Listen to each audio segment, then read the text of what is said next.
guys, welcome back to my channel. Today we are preparing Chatapata chana chaat with some grated mango.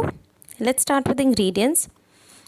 Here I've taken 1 chopped onion, 1 chopped tomato, 2 green chillies, quarter spoon of coriander leaves chopped.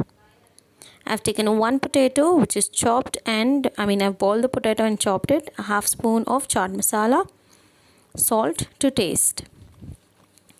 1 cup of chana which is soaked for 3 to 4 hours and boiled. To a mixing bowl, I'll add all the ingredients.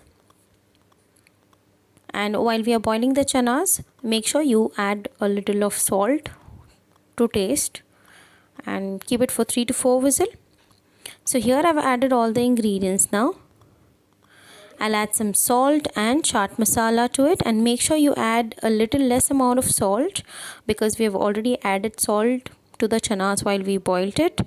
So mix all the ingredients really well.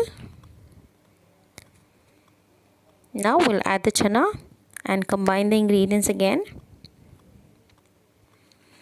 I'm adding quarter spoon of roasted cumin powder here to add some extra flavor to it. You can skip this.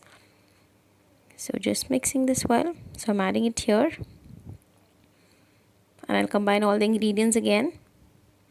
Chana chaat is a very simple recipe. It's also healthy and tasty. So do try that at home and let me know in the comment section. So here, to add some extra flavor, and because it's a mango season now, I'm adding some grated raw mango to it. And we'll squeeze a few drops of lemon here to add some tangy flavor to the chaat. So our chaat is ready now. And if you like my recipe, don't forget to like, share and subscribe to my channel. And thank you for watching, guys.